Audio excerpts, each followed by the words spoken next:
Hello viewers, once again welcome to my YouTube channel e-learning science।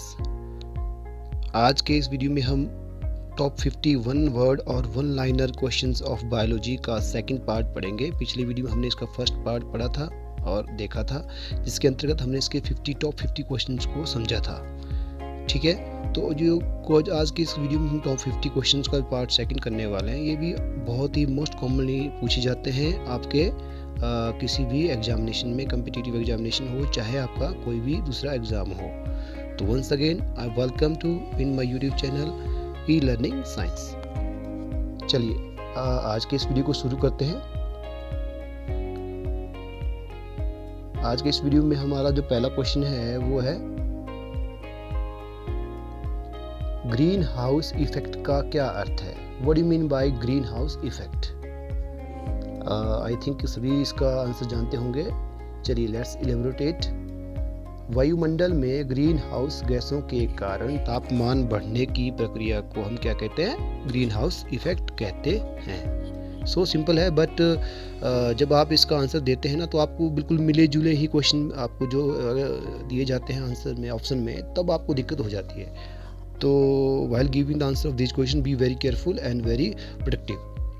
चलिए question number second तक बढ़ते हैं। Question number second है, कौन से जीव में रक्त नहीं होता किंतु सांस लेता है? Which of the organism doesn't have blood but still respires?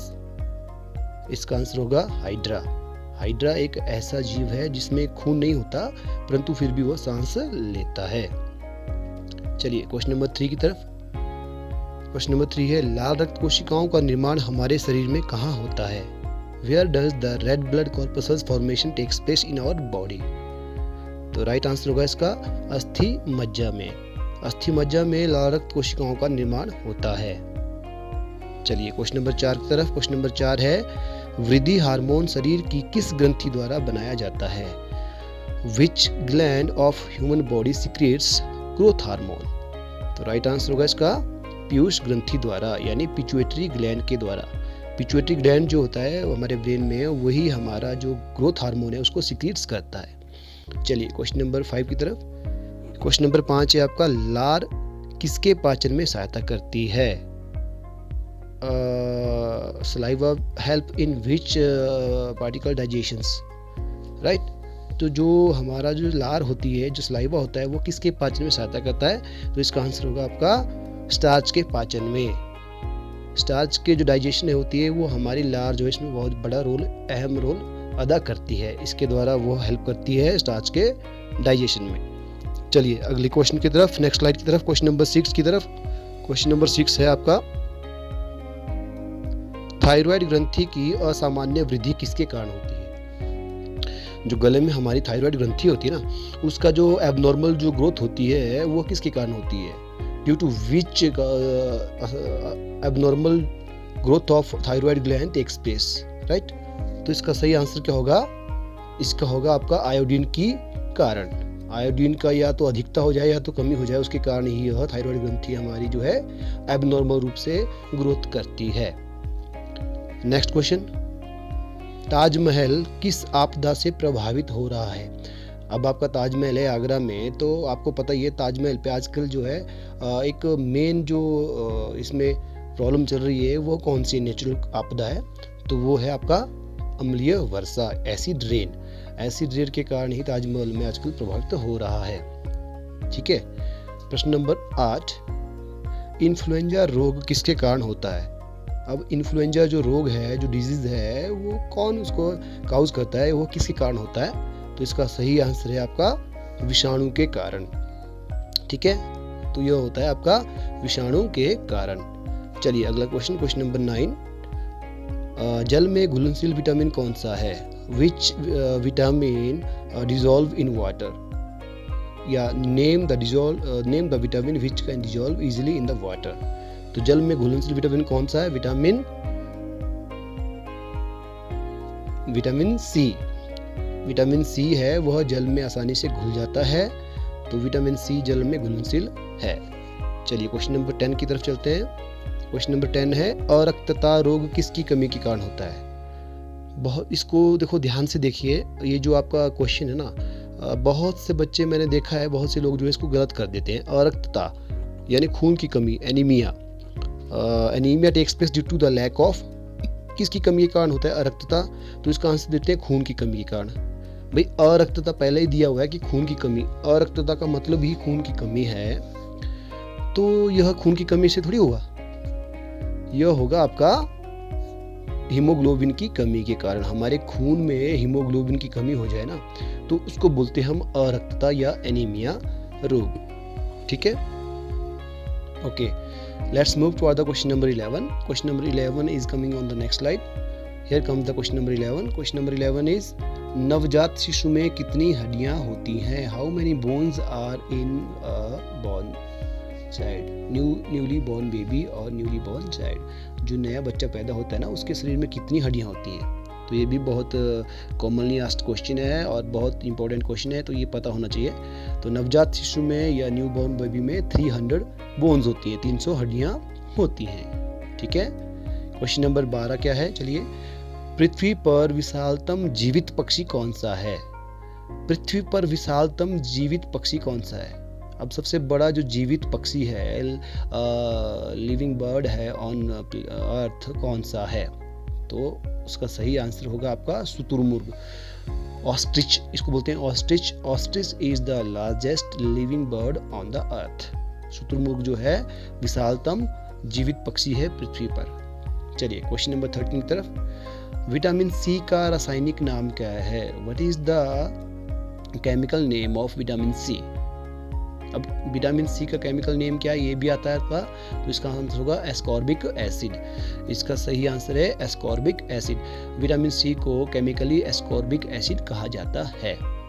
चलिए क्वेश्चन नंबर 14 की तरफ। मानव शरीर की सबसे बड़ी अंतःस्रावी ग्रंथि कौन सी है? मानव शरीर की सबसे बड़ी अंतःस्रावी ग्रंथि कौन सी है? तो इसका सही आंसर है, मानव शरीर की सबसे बड़ी अंतःस्रावी ग्रंथि है हमारी थायराइड ग्रंथि, थायराइड ग्लैंड। थायराइड ग्लैंड जो है मनुष्य के शरीर का सबसे बड़ा अंतःस्रावी ग्रंथि है या ग्लैंड है। चलिए नेक्स्ट क्वेश्चन की तरफ। Question number 15। पेनिसिलिन की खोज किसने की?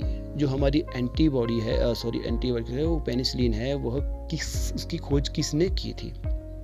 ठीक है, तो पेनिसिलिन की खोज हुई थी किसके द्वारा? पेनिसिलिन की खोज की थी हमारे अलेक्जेंडर फ्लेमिंग ने। अलेक्जेंडर फ्लेमिंग साइंटिस्ट थे जिन्होंने पेनिसिलिन की खोज की थी।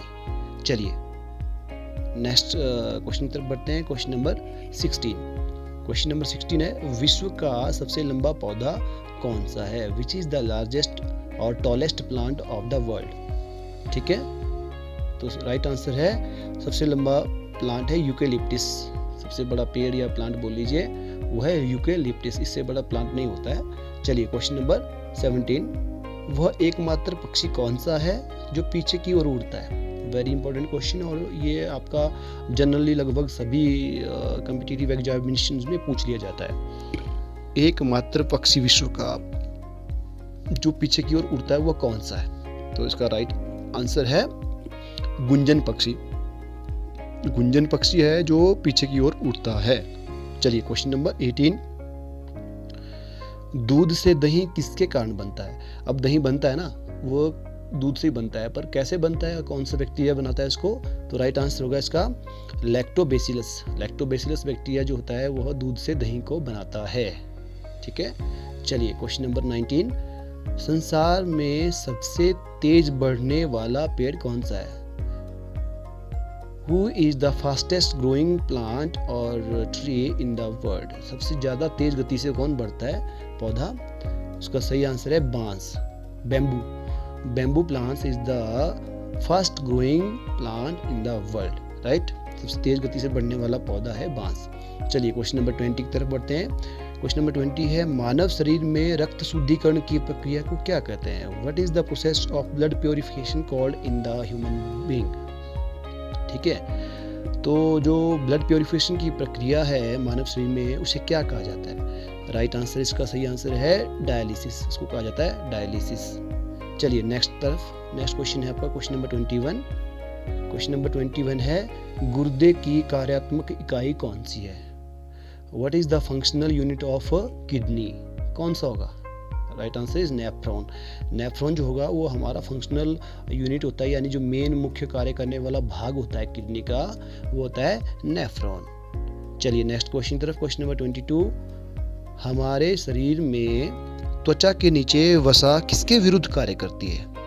अब ये भी बहुत कॉमनली क्वेश्चन पूछा जाता है। हमारे शरीर में जो हमारी स्किन के नीचे जो फैट्स होते हैं ना, वो किसके अगेंस्ट कार्य करते हैं? तो राइट आंसर होगा शरीर में ऊष्मा की हानि के विरुद्ध। कहने का मतलब ये हुआ कि हमारे शरीर से ऊष्मा की लॉस ना हो, ऊष्मा का लॉस ना हो, उसके अगेंस्ट ये कार्य करते हैं, यानी ऊष्मा को हानि होने से, नुकसान होने से, खत्म होने से बचाते हैं हमारे कौन, जो स्किन के नीचे फैट होते हैं। ठीक है, चलिए क्वेश्चन नंबर 23 की तरफ बढ़ते हैं। क्वेश्चन नंबर 23 है, कहाँ काम करने वाले लोगों को ब्लैक लंग्स का रोग हो जाता है? ब्लैक लंग्स यानी काले जो फेफड़े होते हैं ना, वो एक रोग होता है, काले फेफड़े यानी ब्लैक लंग्स।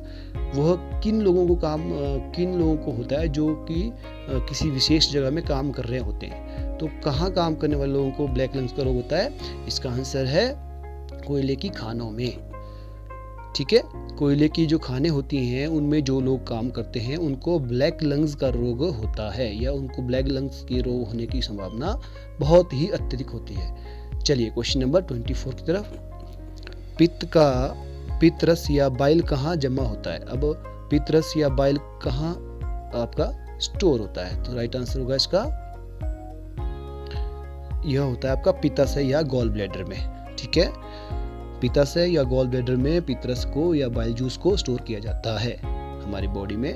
तो नेक्स्ट क्वेश्चन 25 क्वेश्चन है, WC व्हाइट ब्लड कॉर्पसल्स या श्वेत रक्त कोशिकाओं का मुख्य कार्य क्या है? What is the main function of WBCs? तो इसका सही आंसर क्या होगा?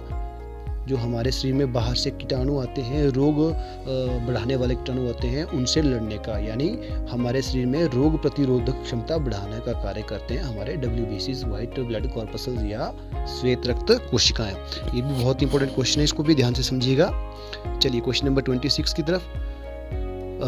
मुझे उम्मीद है यहाँ तक 25 क्वेश्चन आपको अच्छी तरह से समझ आ गए होंगे। अब नेक्स्ट पार्ट है इसका, आधे अगले जो बच गए हमारे 25 क्वेश्चन उनको कर लेते हैं। तो क्वेश्चन नंबर 26 है, दिल का दौरा किस कारण से होता है? ठीक है, कार्डिक अरेस्ट होता है हमारे बॉडी में, यानी दिल का दौरा पड़ता है। What is the cause of cardiac arrest? तो राइट आंसर इज हृदय में रक्त की आपूर्ति के कारण था, due to the lack of blood circulation in the heart में जो हमारी ब्लड सर्कुलेशन होती है, यानी उसका संचरण होता है और उसकी सप्लाई होती है, lack of blood supply in the heart is the results in the cardiac arrest. वह हमारे हृदय आघात या दिल के दौरे का कारण बनता है। चलिए क्वेश्चन नंबर 27, पौधों में क्लोरोफिल बनाने के लिए कौन सा तत्व सहायक होता है? Which element is helpful to prepare or make chlorophyll in plants? Right answer क्या होगा? इसका आंसर है मैग्नीशियम।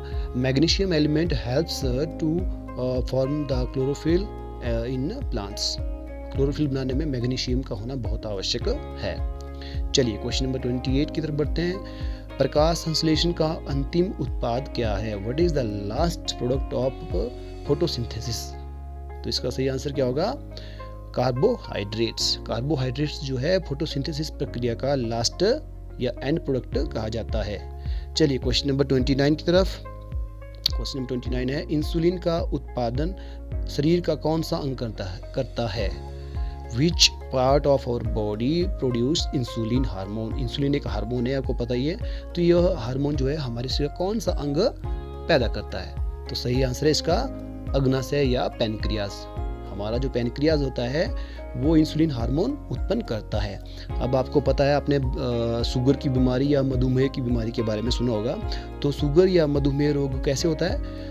शुगर या मधुमेह रोग उन व्यक्तियों को होता है जिनका पैनक्रियाज या अग्नाशय जो भाग है वह इंसुलिन हार्मोन उत्पन्न करना बंद कर देता है। उनको आपका शुगर की प्रॉब्लम या फिर मधुमेह की रोग हो जाता है। तो उस कंडीशन में क्या किया जाता है? उस कंडीशन में आर्टिफिशियल इंसुलिन दिया जाता है, टैबलेट्स के थ्रू या फिर इंजेक्शन के थ्रू। चलिए क्वेश्चन नंबर 30 की तरफ बढ़ते हैं। क्वेश्चन नंबर 30 है, विटामिन सी की कमी से कौन सा रोग होता है? अब विटामिन सी की अगर हमारी बॉडी में कमी हो जाए, due to the lack of vitamin C which disease will cause, तो इसका आंसर क्या होगा? स्कर्वी। विटामिन सी की कमी के कारण हमारा स्कर्वी रोग होता है। स्कर्वी में, अब देखिए स्कर्वी रोग की पहचान क्या है। स्कर्वी रोग जब होता है तो हमारे शरीर में क्या होता है, एक तो आंखों के नीचे झुर्रियाँ पड़ जाती हैं, स्किन डल हो जाती है, ठीक है, मसूड़ों से खून आने लग जाता है। तो ये स्कर्वी रोग के लक्षण हैं, ठीक है। चलिए क्वेश्चन नंबर 31 की तरफ बढ़ते हैं। क्वेश्चन नंबर 31 है, दूध का दूधिया रंग किस कारण होता है। अब जो आपका दूध होता है उसका व्हाइटिश कलर जो होता है, दूधिया कलर होता है, वह किसके कारण होता है। ये बहुत ही कॉमनली और इम्पोर्टेंट क्वेश्चन है, इसको ध्यान से देखिएगा। तो इसका सही आंसर है कि दूध का दूधिया रंग जो है केसिन नामक प्रोटीन के कारण होता है। एक प्रोटीन होता है हमारे दूध में मौजूद, उसको बोलते हैं हम केसिन। केसिन प्रोटीन के कारण ही दूध का रंग दूधिया होता है। अगर दूध में केसिन नामक प्रोटीन ना हो तो इसका रंग दूधिया नहीं होगा, ठीक है। एक वाइट कलर की प्रोटीन होती है केसिन, उसके कारण यह दूधिया रंग का होता है, वाइटिश कलर का होता है। चलिए, उम्मीद है आपको यहाँ तक अच्छे से समझ आ गए होंगे सारे क्वेश्चंस। अब नेक्स्ट क्वेश्चन की तरफ बढ़ते हैं। क्वेश्चन नंबर 32, प्रकाश संश्लेषण के लिए कौन सी गैस आवश्यक है। ये तो बहुत ही सिंपल है, बहुत ही आसान क्वेश्चन है। तो प्रकाश संश्लेषण के लिए कौन सी गैस आवश्यक है, कार्बन डाइऑक्साइड CO2 गैस आवश्यक है। चलिए नेक्स्ट क्वेश्चन तरफ। क्वेश्चन नंबर 33, मनुष्य की खोपड़ी में कितनी हड्डियां होती हैं। How many bones are there in human skull. मनुष्य की खोपड़ी में कितनी हड्डियां होती हैं, ये भी बहुत इंपॉर्टेंट क्वेश्चन है। तो मनुष्य की खोपड़ी में होती हैं आपकी 8 हड्डियां, यानी total 8 bones are present in human skull. चलिए क्वेश्चन नंबर 34 की तरफ बढ़ते हैं। क्वेश्चन नंबर 34 है, एक एथलीट फुट नामक बीमारी। अब एथलीट फुट नामक बीमारी होती है, नाम सुना होगा आपने। यह किसकी कमी के कारण होती है। एथलीट फुट नामक बीमारी जो होती है वह होती है आपकी टेनिया पेडिस नामक कवक के कारण, यानी एक टेनिया पेडिस नामक फंजाई होता है जिसके कारण यह बीमारी होती है। तो एथलीट फुट डिजीज का जो काउजल ऑर्गेनिज्म है वो है टेनिया पेडिस फंजाई। चलिए क्वेश्चन नंबर 35। क्वेश्चन 35 क्या है, DPT डिप्थीरिया का टीका किस रोग से बचाने के लिए लगाया जाता है। DPT का टीका आपने सुना होगा, छोटे बच्चों को लगाया जाता है। जब बच्चे छोटे होते हैं तो उनको टेटनस का लगाया जाता है, DPT का लगाया जाता है, बहुत सारे टीके लगाए जाते हैं, पोलियो का लगाया जाता है। पोलियो की तो खुराक भी पिलाई जाती है, ड्रॉप्स। तो ये DPT का टीका जो है किसको बचाने के लिए लगाया जाता है। इसका सही आंसर है डिप्थीरिया, टेटनस व काली खांसी को बचाने के लिए, यानी डिप्थीरिया, टेटनस व काली खांसी से बचाने के लिए DPT का टीका लगाया जाता है। अब लास्ट के 15 क्वेश्चन बचते हैं। चलिए क्वेश्चन नंबर 36 की तरफ बढ़ते हैं। क्वेश्चन नंबर 36 है, मलेरिया से प्रभावित होने वाला अंग कौन सा है। मलेरिया से कौन सा अंग हमारा प्रभावित होता है। तो मलेरिया से हमारे शरीर में रेड ब्लड कॉर्पसेस होते हैं, वह इफेक्ट होते हैं, यानी लाल रक्त कोशिकाएं जो है वह हमारे मलेरिया के प्रॉब्लम के कारण जो है प्रभावित होती हैं। सॉरी। चलिए क्वेश्चन नंबर 37 की तरफ बढ़ते हैं। क्वेश्चन नंबर 37 है, रतौंधी या नाइट ब्लाइंडनेस रोग किसके कारण होता है। ये भी आप बच्चों ने बहुत सारे जगह पढ़ा होगा, जितने भी व्यूअर्स हैं आई थिंक सभी को ये पता होगा। तो रतौंधी या नाइट ब्लाइंडनेस रोग जो है विटामिन ए की कमी के कारण होता है। अगर हमारे भोजन की डाइट में जो विटामिन ए की कमी हो तो हमें रतौंधी या नाइट ब्लाइंडनेस रोग हो सकता है। रतौंधी या नाइट ब्लाइंडनेस रोग के लक्षण आपको पता है, जैसे इसका नाम है नाइट ब्लाइंडनेस, यानी रात में अंधता होना। वैसे तो रात को आप बोलोगे अंधेरे में हमें दिखता है, किसी को नहीं है, लेकिन ऐसा नहीं है। रात में जब अंधेरा होता है तब भी कुछ चीज़ हमें सामान्य थोड़ी थोड़ी दिख जाती हैं। तो लेकिन जिनको यह रोग होता है उनको बिल्कुल नहीं दिखता है, तो that is called night blindness, ठीक है, जो कि विटामिन ए की कमी के कारण होता है। अब क्वेश्चन नंबर 38 है, शरीर में भोजन का पाचन कहाँ से आरंभ होता है। तो शरीर में भोजन का पाचन कहाँ से आरंभ होता है, तो ये भी बहुत ही इंपॉर्टेंट और बहुत आसान क्वेश्चन है। तो शरीर में भोजन का पाचन होता है हमारे मुंह से। जैसे हमारे मुंह में निवाला जाता है तो हम उसको चबाना शुरू कर देते हैं। हमारे मुंह में जब हम उसको दांतों से चबाते हैं और साथ में हमारी जो लार होती है, जीभ में सलाइबा होता है, वो मिलना शुरू हो जाता है। तो जीभ में जो सलाइबा निकलता है, हमारा लार निकलती है, उसमें सलाइवरी अमाइलेज नामक एंजाइम जो है उससे मिलता है और उसको पचाना शुरू कर देता है। तो भोजन का डाइजेशन जो है हमारे मुंह से ही शुरू हो जाता है। चलिए नेक्स्ट क्वेश्चन तरफ। क्वेश्चन नंबर 39 है, रिकेट्स नामक बीमारी किसकी कमी के कारण होती है। अब रिकेट्स एक बीमारी है जिसमें क्या हो जाता है, हड्डियां कमज़ोर पड़ जाती हैं, और हड्डियाँ थोड़ी मुड़ जाती हैं। तो यह बीमारी किसकी कमी के कारण होती है? तो यह बीमारी जो होती है ये होती है हमारी विटामिन डी की कमी के कारण। जिसके शरीर में विटामिन डी की कमी हो जाए उससे यह बीमारी होती है। चलिए क्वेश्चन नंबर 40 की तरफ। क्वेश्चन नंबर 40 है इंसुलिन की खोज किसने की और कब की? अब इंसुलिन हार्मोन अभी हमने पढ़ा था क्वेश्चन कि उसकी कमी के कारण क्या होता है, जिसमें इंसुलिन हार्मोन ना बने उसको मधुमेह रोग या शुगर की प्रॉब्लम होती है। तो इंसुलिन की खोज किस वैज्ञानिक ने की और कब की? तो इंसुलिन की खोज वेंटिंग और वेस्ट नामक साइंटिस्ट ने सन 1921 ईस्वी में की। वेंटिंग और वेस्ट नामक दो साइंटिस्ट थे जिन्होंने सन 1921 ईस्वी में इंसुलिन हार्मोन की खोज की। चलिए क्वेश्चन नंबर 41 की तरफ चलते हैं। Here comes on your screen question number 41। Tetanus, कोढ़, रेबीज, मिर्गी और पोलियो से प्रभावित होने वाला तंत्र कौन सा है? अब ये जो बीमारी है ना, टेटनस हो गया आपका, कोढ़ हो गया, रेबीज हो गया, मिर्गी हो गया या पोलियो होगा, इनसे हमारा एक तंत्र प्रभावित होता है शरीर का। तो कौन सा तंत्र है? तो वह होगा आपका तंत्रिका तंत्र यानी नर्वस सिस्टम। हमारी बॉडी में इन बीमारी के कारण नर्वस सिस्टम हमारा प्रभावित होता है, यानी तंत्रिका तंत्र प्रभावित होता है। क्वेश्चन नंबर 42 है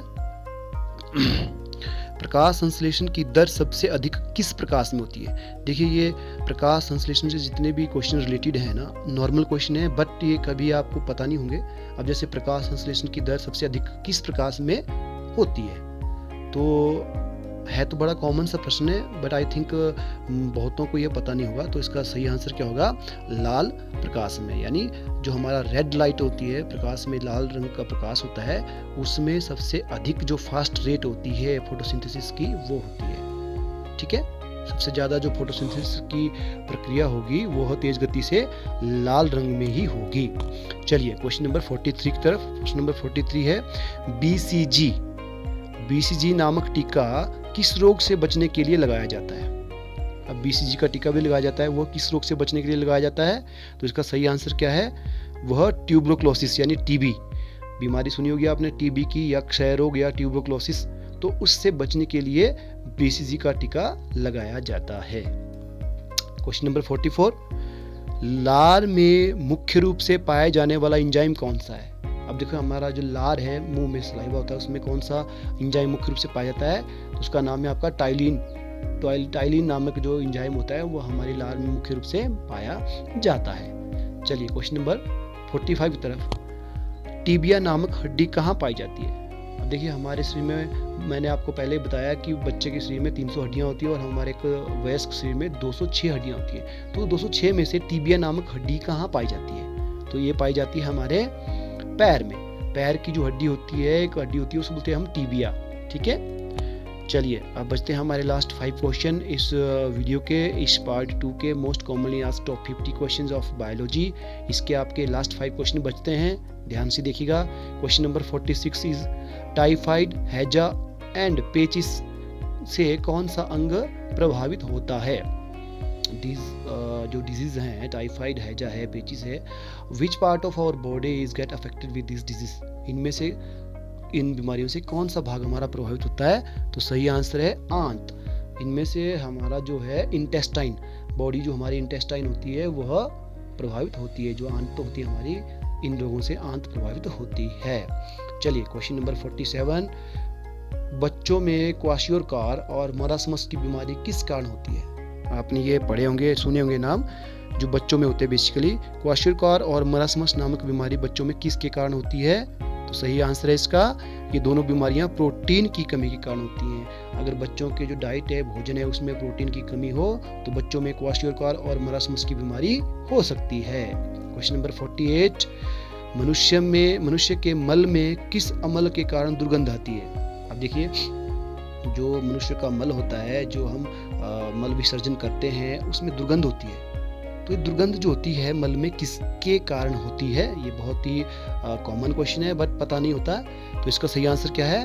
मनुष्य के मल में जो दुर्गंध आती है वो इंडोल तथा स्केटोल, ये दो हमारे जो है अमीनो एमल होते हैं, अमीनो एसिड्स होते हैं प्रेजेंट इनमें, इसकी कमी इसके कारण होते हैं। यानी the presence of amino amals indole and skatole cause the bad smell of जो हमारा मल होता है उसकी बैड स्मेल होती है इंडोल और स्केटोल नामक अमीनो अम्ल के उपस्थिति के कारण। चलिए लास्ट 2 क्वेश्चन है। क्वेश्चन नंबर 49 इज विटामिन की खोज किसने और कब की, कब और किसने की? Who discovered vitamin and when? इसका आंसर क्या होगा? विटामिन की खोज फंक ने सन 1911 ईस्वी में की। फंक नामक साइंटिस्ट ने सन 1911 में विटामिन की खोज की। चलिए we are reaching to the last question of this video. Last question क्या है? क्वेश्चन नंबर 50, मनुष्य में प्रतिदिन कितना लार स्रावित होता है? The quantity of the saliva the human और man will secretes in one day is, कितनी क्वांटिटी होती है? लगभग 1.5 लीटर, 1.5 लीटर। देखिए मनुष्य का शरीर जो है लगभग 1.5 लीटर जो है लार जो है एक दिन में स्रावित करता है, और जिसका नेचर क्या होता है? क्षारीय यानी बेसिक, वह बेसिक नेचर की होती है, क्षारीय उसका नेचर होता है, प्रकृति होती है। तो viewers, these are the top 50 questions of general science, or you can say the biology, which will commonly ask in your any kind of competitive examination, and I hope you have understand all these questions very well, gone through this video very good way and learn these questions very good. Okay, I hope आपको ये अच्छे से समझ आए होंगे और आपने अच्छी तरह से मेरा वीडियो देखा होगा। इसके लिए आपका वंस अगेन मैं थैंक यू करूँगा, धन्यवाद करूँगा कि आपने दोबारा से मेरे वीडियो में आप आए और अच्छी तरह से इनको देखा। तो उम्मीद करूँगा आप नेक्स्ट वीडियो में फिर से मुझे ज्वाइन करेंगे। ठीक है, इसी के साथ मैं इस वीडियो को ख़त्म करता हूँ। तो थैंक्स फॉर वॉचिंग एंड मिलते हैं अगले वीडियो में कुछ और क्वेश्चन के साथ। तब तक के लिए स्टे ट्यून्ड। Thank you.